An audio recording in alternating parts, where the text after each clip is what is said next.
Welcome everyone to Planet of NY Sports. Here we talk Yankees, Mets, Giants, Jets, and a little bit of the Knicks and Nets. But today, where do we even start with the New York Jets? Where do I even start? Goodness gracious. All right, we can talk about Nathaniel Hackett. We can talk about Robert Saleh. We can talk about Tim Boyle. We will talk about them all. Roderick, what do you want to start off with? We'll start with the somewhat good, I guess. We'll start with Rob Salah. We'll start with him. Okay. Okay, so uh, I think he's a good coach. Let me start with that. I do think he's a good coach, and I think he's been dealt a very bad hand. But but as the head coach of the New York Jets, he should not have left Zach Wilson in at the starting quarterback role for that long. And he's probably gonna get canned. He's probably gonna be a scapegoat, which sucks. But I mean, the entire Jets organization is a disaster right now, and the head coach has to take some of the blame. So yeah, we'll start there. Yeah, and I think Salah, in terms of the defensive side of the ball, I think he's a great coach. He's a great D coordinator and everything. We saw it in San Francisco. But here, let's point out the facts here. Salah is 15-30 after 45 games as a head coach with this team. Last year, they ended last year on a 6-game losing streak. And if it weren't for them beating the lowly New York Football Giants, they would be on a 5-game losing streak. So, Roderick, just me giving you those numbers there, what's the chance that you think Salah's possibly back for next year? In a perfect world, the organization sees that he is. I mean, he's not the biggest issue that they have right now, but if you wanted to give it to me, if I wanted to give it to you numerically, it's probably a 85 to 15% chance that he does indeed get fired because in this league, coaches are always changing, as we just saw in Carolina earlier today. So I think he probably gets canned. Okay. And then if he does get canned, who is that possible replacement? I have seen Jet fans, I've heard them saying Jim Harbaugh, blah, blah, blah. Roderick, who would your ideal replacement be? I mean, this is kind of put him on the spot here because I wasn't expecting this question, but Eric Bieniemy is coming off of a little proven deal with Washington. If you give him the head coaching job, we heard the reports from Washington about him being hard on the players and trying to get the best out of them. Maybe that's what they need, and maybe he goes over there to a little bit north and turns that little thing around. Yeah, and what you said about him being hard on the players, I think that is exactly what the Jets need because look at Zach Wilson. Obviously, we don't know what's going on behind closed doors, but obviously Saleh in press conferences and everything, he never was going to go out there. And obviously, you don't expect your coach to go out there and kill the guy, but for him to just be like, oh yeah, Zach, blah blah blah, oh yeah, Zach, just brushing it off. You're like, dude, where is the accountability here? Where is it? Now, also, I want to move on to Nathaniel Hackett. And also, actually, before we get to Hackett, let's talk about the person who I think is possibly one of the real issues here, and that is Aaron Rodgers. Yes. And now, it is not on the field. I know some of you are probably saying, what? He only played 4 snaps. How can that be? No, it's not on the field. It is off the field in terms of front office moves and everything. First of all, let's get out of the way. Nathaniel Hackett. The guy was terrible in Denver. What? Guess what? He has a relationship with Aaron Rodgers. Oh. And guess what? If Rodgers is still here next year, and let's say Saleh gets fired, what do you think might happen? As bad as Hackett has been, what do you think Aaron Rodgers might suggest? Hackett as head coach? Question mark. That is definitely what I can see Rodgers doing. Let's look at Allen Lazard. Allen Lazard didn't even play the last game, and he wasn't injured. He wasn't injured. So that tells you what a disaster that has been. A disaster. Randall Cobb. I mean, what are we doing here? And obviously, pushing some Jeff. What did you say? He's pushing 50. Yeah. And obviously, like I was listening to WFAN, and they're saying that, it definitely feels like, in a way, obviously Joe Douglas, there's been some good, and there's been some good, there's been some bad as GM. But obviously Aaron Rodgers is definitely in his ear. And that is one of the main problems that I think for the New York Jets. That's one of their problems. That's one of their problems. Roderick, let me get your take on Aaron Rodgers and just, being in like the front office aspects of things. I'm going to touch on that, but I'm also going to touch on something else. The attention that this man is seeking is insane. I'm going to leave that there. Anyway, yeah, he pretty much decided this Jets offseason. Like, you left out a guy, too, Dalvin Cook, who pretty much Rodgers was like, hey, come over here. Oh, yeah, and also Tim Boyle. Yep, and Tim Boyle. His best friend, Tim Boyle. Packers and Lions legend, Tim Boyle, who we'll get to in a moment. Yeah, he pretty much ran this team's offseason. Allen Lazard, he had a couple of okay seasons with the Packers. They're paying him $44 million over 4 years. He's a healthy scratch in year one. Year one, he's cooked. Randall Cobb, like I said, he's guy's old. He's only there to play with Rodgers, and Rodgers isn't playing, so what use does he have? And who was the other guy? Nathaniel Hackett. Probably one of the worst offensive coordinators, play callers, football, anything in history. All right, the guy ruined Denver, and you see what they're doing now this year with Sean Payton, right? The guy in Green Bay was getting carried by Matt LaFleur and Aaron Rodgers and Devontae Adams and other talent they had over there. And now Rodgers brings a little puppet along, brings a little yes man in New York, and nothing's changed. The guy is an idiot. He needs to be fired, but it's not going to happen because Rodgers is there for at least next year, and he has Joe Douglas is here. He's telling him, don't fire him, because if you fire him, then he's going to request a trade, and he's going to have to do this whole saga all over again. Or he'll retire. I hope he retires. But also, yeah, just talking about Randall Cobb. Randall Cobb only has 3 receptions this year. I just wanted to bring that up. Like this has gotten really bad, especially just looking at like the Jets' whole offense. It's been terrible. Like literally, Breece Hall cannot run, behind this O-line unless it's like he breaks a big arm run, and then it's like okay, but that's really it. The O-line is an issue. Besides Garrett Wilson, who's not even having, the greatest year. Obviously, he doesn't have Aaron Rodgers. That was expected, blah, blah, blah. But just looking at the receiving corps, like we talked about, Allen Lazard, Randall Cobb, these guys, the Jets are going to have to get another receiver or 2 or 3 up in here. Now, I'm not gonna talk about Zach Wilson because, in a way, you can make the argument that the Jets had numerous opportunities to go out there and get another backup QB. You could have traded for Josh Dobbs, who's playing for, Roderick knows a lot about, oh my gosh, this guy actually got a Josh Dobbs jersey. Okay, well, as you can see, the Jets had a chance to get that guy.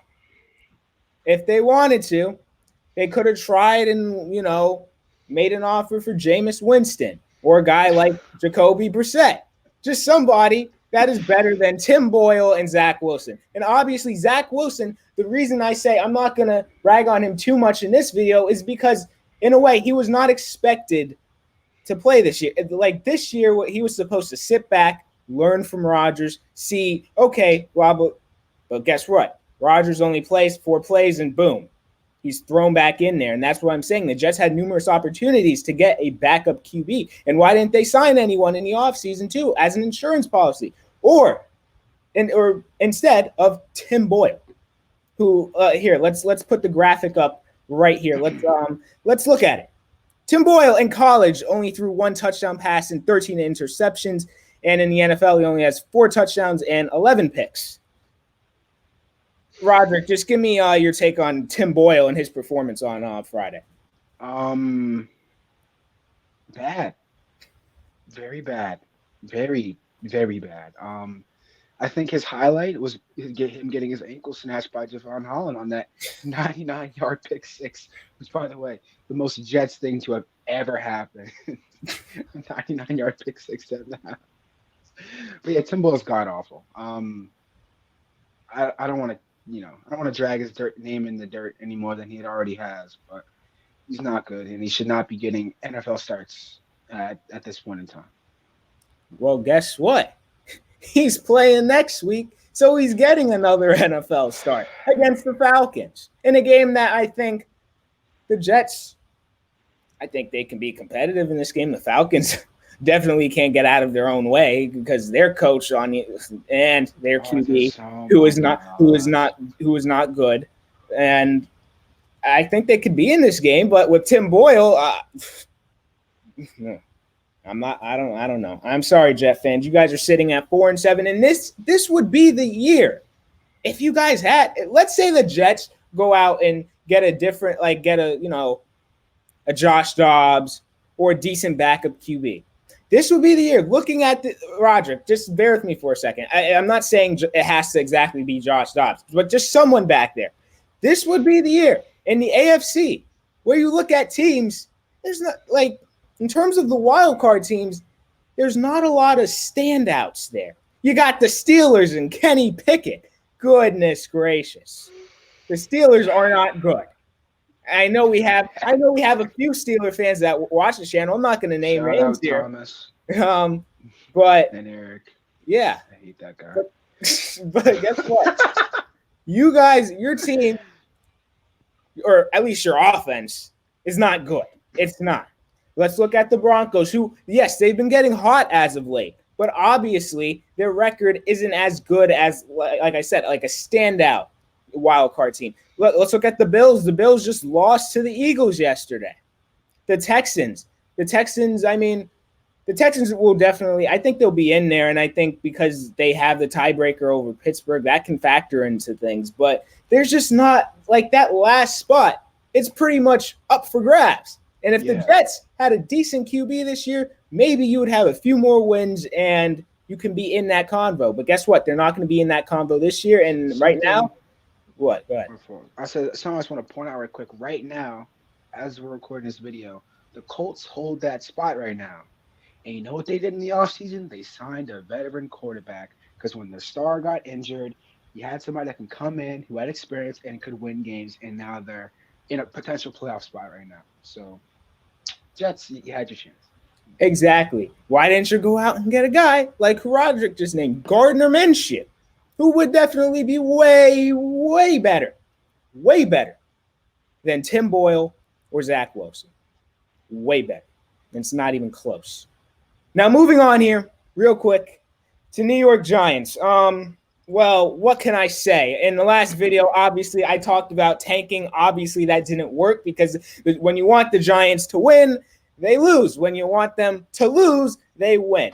But where do I even start here? Real quick, I will give out a shout-out to Kayvon Thibodeau, who last year, the guy, I will admit, I was kind of like, I need to see more from this guy. I need to see more.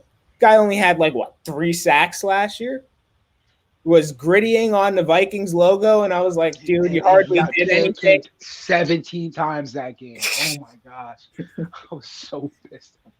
Yeah, I know. That's what I'm saying. You didn't do much that game, buddy. Let's calm down. Let's relax here. Acting but this year. He's a star. Whatever. I don't know what just happened. But anyway, this year, 10.5 sacks. 10.5 sacks. As opposed to last year, when he wasn't getting any pressure. And I'm like, dude, I want to see some sacks. This year, he's been having possibly an all-pro year. Roderick, give me your take on Kayvon Thibodeau's performance and how he's been, a real star on this defense. he's having a great year, and it's kind of been swept under the rug because you got so many guys in the NFL now who are just accumulating 10 plus sacks like it's nothing. But he's having a great year, a lot of improvement, and from I think he's a top 10 pick. I probably should know that, but to see this improvement from year one to year two is just it's paramount, and it's great to see that happening. Okay. Now let's move on to the negative for like 2 minutes here. And that's obviously the tanking aspect and the Giants being pretty much out of the Caleb Williams and or Drake May sweepstakes. Where do I start? Okay, let's talk about the Washington game real quick. When I was watching this game and I'm seeing Tommy DeVito throw the ball. See, this is what pisses me off here. You didn't want the guy to throw against the Jets. You didn't want him to throw against the Jets. And you were playing for a tie.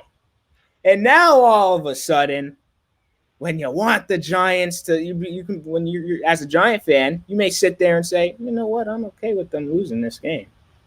I wouldn't be mad at that. Of course, Tommy DeVito goes out there and has what? Two or three touchdown passes or whatever. That pisses me off. The fact that we finally let the guy throw. Now let's talk about the New England game. Goodness gracious. Oh, two terrible football teams. I thought New England would beat us. I thought it would be like a 10-7 game for New England. Oh, well, guess what? It was the opposite. The Giants won. And now New England is looking at a Caleb Williams or Drake May. Roderick, just give me your take on the Giants basically losing out on those two players. Let me just cheer some people up right here because we're also just being 100% negative. Just two things. Just because you get a top pick does not mean you're going to get a franchise-changing player, as we've seen with the Jets over these past couple of years. And the other thing is, I mean, just you can still trade up. Like the Giants right now have the 6th overall pick. I believe the order is the Bears twice, the Patriots, Cardinals, and Commanders, or whatever those teams are in the top 5 there.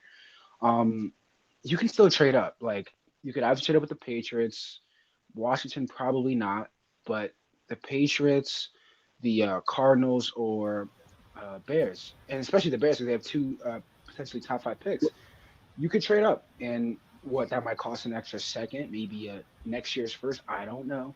But if you really like a guy like a Drake May or Caleb Williams or a Marvin Harrison, you could move up. So while it does suck that you would have to, I guess, give up assets for that, losing games on purpose or tanking is hard in the NFL because players want to win.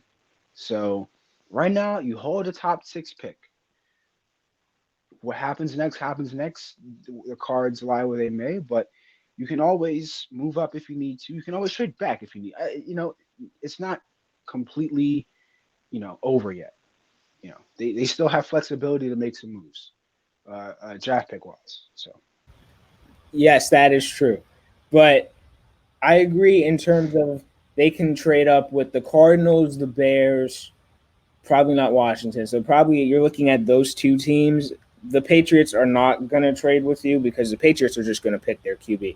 Mac Jones, I don't even know what to say about Mac Jones at this point. And it's not all on him. Obviously, Belichick is a terrible GM and didn't put him in the best position to succeed over the last few years. But they're picking their QB.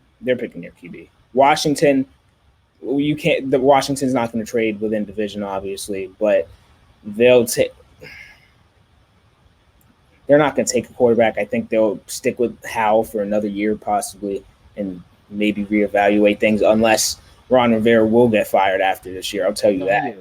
So unless that coach, wants a new quarterback, then that's a different convo. But the Giants, they can still lose out and go 4-13 and then end up with, somehow the number 3 pick. That could still happen. So I'm not completely mad about it, but looking at the Giants here, like Roderick said, there is flexibility. You can always, move up. I don't think you should move back because, at this point, having a top six pick, there's 6 players in the draft that, I really want the Giants to get. And if it's going to be a lineman, even though I'm tired of them picking a lineman, if it's Joe Alt, fine. Even though I feel like the Giants have picked so many tackles over the years, but it's fine. Roderick, any closing statements? Let's beat the Bears tonight. Are you going to put the Josh Dobbs jersey on? Tomorrow. Okay. After the Vikings win tomorrow, Roderick is going to put the Josh Dobbs jersey on. If you can all do me a favor, hit that like button, hit that subscribe button, leave me a comment down below. Give me your thoughts on Tim Boyle and the Jets or the New York Giants and their current situation right now. See you all in the next video.